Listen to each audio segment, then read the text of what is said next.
Hello, you are on the North Virginia Patriots Show on Ron Paul Radio. Yes, hi, this is Kent Snyder. Hey, Kent, how are you? Just fine, just fine.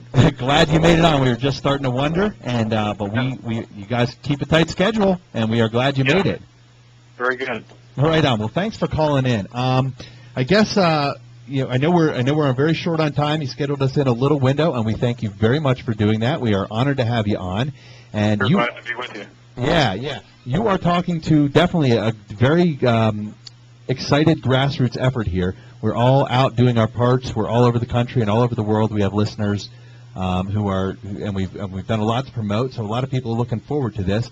I guess the biggest thing that I've been hearing from the field, wondering about where the campaign stands, is that a lot of people just seem to get a little frustrated. They seem to give up, and they seem to look at these early primaries, and they get a little disappointed because they expected that Ron Paul was going to show real strong and come out, and that the mainstream media would all of a sudden acknowledge him, and all this stuff would happen. So there's a lot of frustration. And one of the things I've always been pointing out to people is that just like, you guys calling in right on time here, okay, you guys are very organized, you have a plan, and, you are executing that plan. And as far as I can tell, from the impression I get, if you pay attention close, things are going exactly as planned. So, let us know. Is that true or not? What do you have to say to people who get frustrated and who start to lose hope and things like that? How are things going? What is the message from the campaign to the people on the street?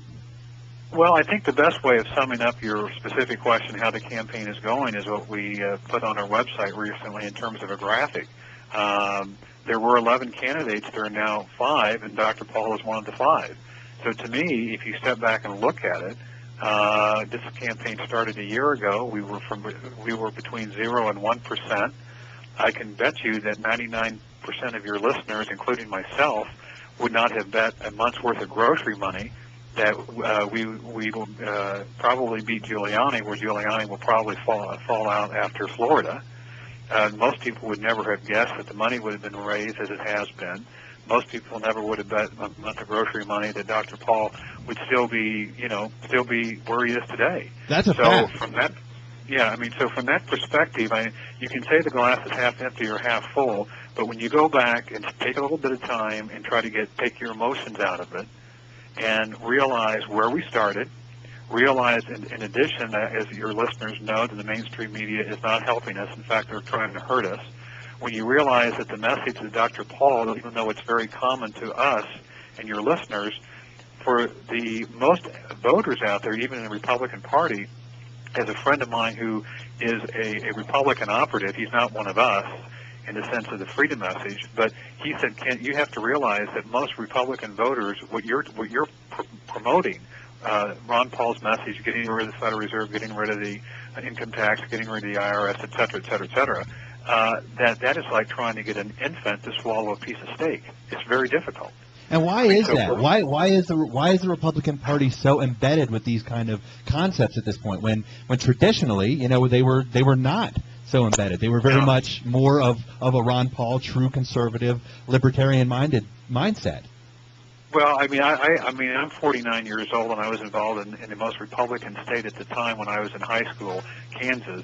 And there was a shift even back then, 30 years ago, to where the Republican Party was shifting away from its roots and then shifting towards more of a bigger government. And I suppose that there's all kinds of books written on it, but I think the general thesis is that the Republican Party nationwide was dwindling, and that they were realizing that the public, by and large, wanted more government, so they were switching, and of course they have become the party of big government. But again, what the listeners need to keep in mind is it's been a year.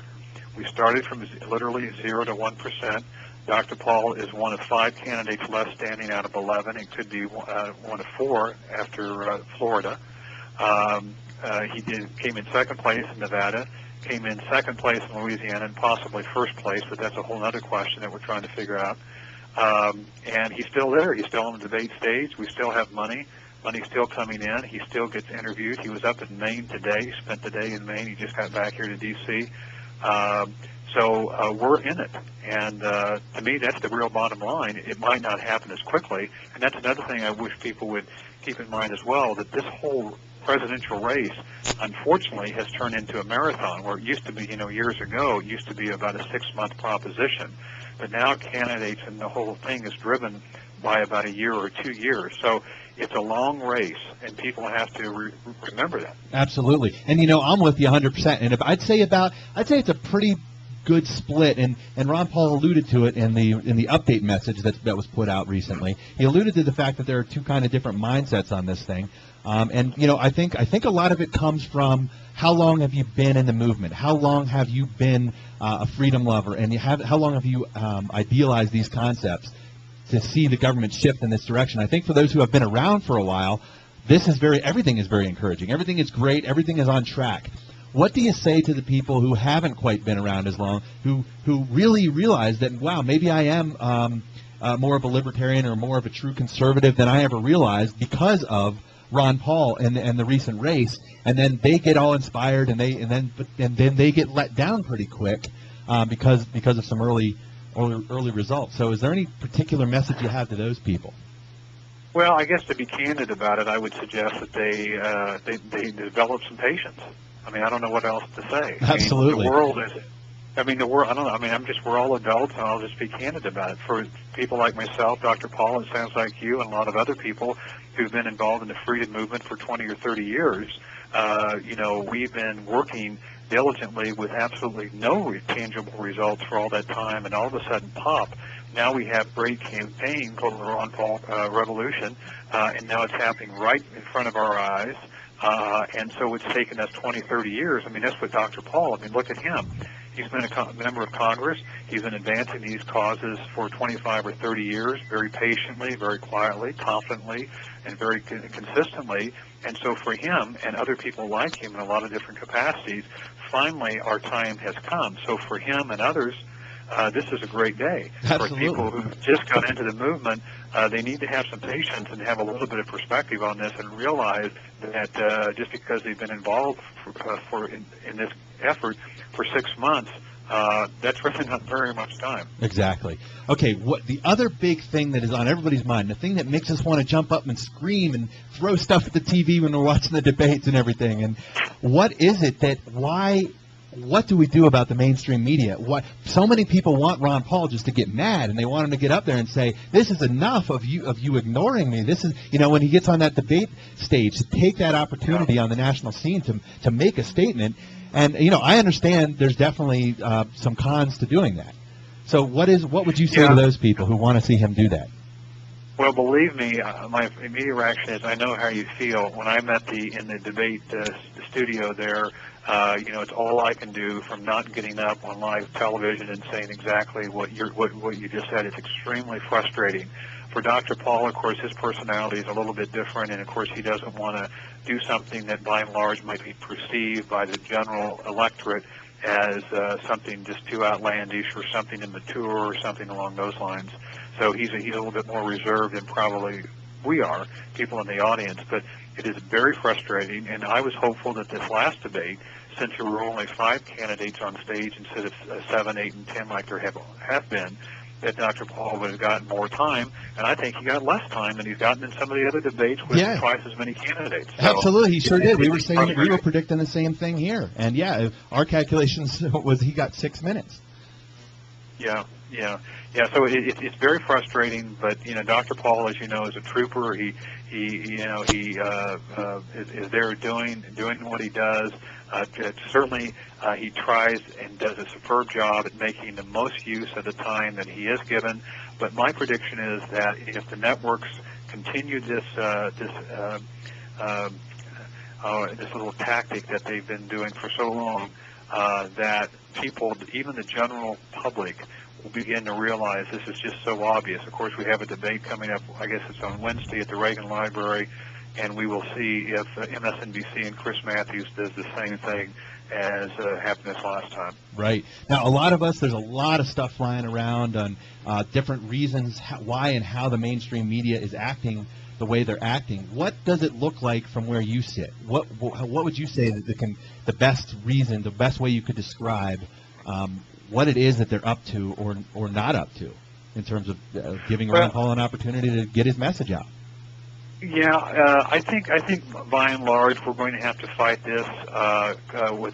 Just constantly fight it. I don't think that they're going to give in. I think some reporters and columnists, I think you'll find in the broadcast as well as the print media, are beginning to give Dr. Paul some credit because they are smart enough to realize that there is a movement going on out there. Some radio talk hosts and some TV talk show hosts have given Dr. Paul essentially an open invitation. Why? Because they realize that their ratings do go up when they have Dr. Paul on. So that's starting to play. So I think there is a change, slow change, but there is change because some of the smart people are realizing that Dr. Paul is a great guest to have on their program, and they do move to those pressure points called ratings. Right. But in terms of the big institutions, frankly, I'm not really. I'm just not expecting them to change their ways, so we're going to have to find alternatives. Now, would you say it's pretty innocent on their part, or do you think there's really a serious agenda to shut down Ron Paul? Oh, I don't think that. To me, nothing that people do at those levels in terms of the hundreds of millions, if not billions of dollars at stake and run those sorts of large corporations, those people didn't get to those positions by being innocent and stupid. That's not the way it should be. I mean, people should be smart and they should know what they're doing. But it's clear that Dr. Paul's message is so counter to what the establishment wants, and these people are a part of it. And he's, as you know, is an articulate spokesman. He's very intelligent. He's very reasoned. He has a reputation to back it up in terms of a messenger. And his message, our message, is very persuasive. They also realize that more and more people are joining the movement. They realize that people are supporting him in so many different ways. And you put it all together, and they can't. They understand it, and they know they can't ignore it. So they're going to have to do what they can to slow it down or stop it. Right. Now, I know you're tight on time. I know this was we scheduled just a short interview with you. What is the one thing that you would love to have the grassroots effort be doing that, maybe, either way, what's the one thing that they should be doing or that you'd like to have them do? And is there anything that they can do that the campaign can't do? Well, I would just follow what we have on the website, which is getting the precinct leaders lined up. I mean, that campaign is going very well. It's all about delegates, as most people should know. It's about delegates. This is a nomination process of the Republican Party. It's about delegates. This is not the general election. And it just requires hard work. It requires boring work, by the way. There's nothing glamorous about it whatsoever. Right. I think that's part of it. Yeah, they just need to realize this is the non-glamorous, this is what I call it. This is the grunt work that has to be done, and just set their mind to that. Realize it's going to require that. Realize that if we're going to possibly go into a broker convention in September, that all this grunt work, all this non-glamorous work that we've done up to that point for nearly 2 years will have been worth it. But that's the system, whether you like it or not. People need to understand the system. They need to work within the system. If we have any chance at all, and we certainly do, of getting a nomination, we have to use the institution that we have to work with, those rules to our advantage, do it that way, and that's the only chance that we have. Those are the cards that we have in our hands. Right, absolutely, and that's used the system and that's been laid out by the Republican Party and the way it's been done for a long, long time now. Yes, I mean, Dr. Paul is running for the Republican nomination. It's an organization with specific system and set of rules and procedures. We have to follow those to the letter. Otherwise, we will be shooting ourselves in the foot, and this will all have been an academic exercise, and we don't want that. Right, absolutely. And there's no reason that somebody who considers himself a true conservative should have any should not be 100% in tune with the message that Ron Paul is bringing to the table. It's just they need to be made aware. Yes, I mean, this is an opportunity, and this is one of the reasons that Dr. Paul ran as a Republican. He's been elected 10 times as a Republican congressman in South Texas. Unfortunately, we are a so-called two-party system. Of course, I don't think we have a two-party, but in terms of, the two different jersey colors, we have a Republican, Democrat. That's what he's running for. That's what we're doing, and we need to keep working to make that a reality. Right, absolutely. We're wrapping it. We're coming up on time here. So if I could get you if you could say you're listening to the North Virginia Patriots Show on Ron Paul Radio, we are going to make great use of that. Very good. This is the Ron Paul Radio, and appreciate you having me on. All right. Yeah, this is Kent Snyder. You're listening to the North Virginia Patriots Show on Ron Paul Radio. Can I get you to say that? Thank you very much. Oh, say that again, please. This is Kent Snyder. You're listening to the North Virginia Patriots Show on Ron Paul Radio. This is Kent Snyder. You're listening to the North Virginia Patriot Radio Network, Ron Paul and Ron Paul Radio. I know I messed that up, but we all know what it is. We'll probably make it work. One last question for you. When and how can we get Ron Paul on the air with us? Well, that's a good question. We've got literally hundreds and hundreds of radio interviews, and I'll make sure that people here who schedule Dr. Paul, we try to get him on here for a few minutes for you, because I know he wants to do it. All right. How about this one real easy? This is Kent Snyder, and you're listening to Ron Paul Radio. This is Kent Snyder, and you're listening to Ron Paul Radio. Great, Kent. We appreciate so much your time today, and hopefully maybe we can do it again sometime. I hope so. Thanks for your help. Thanks, Kent.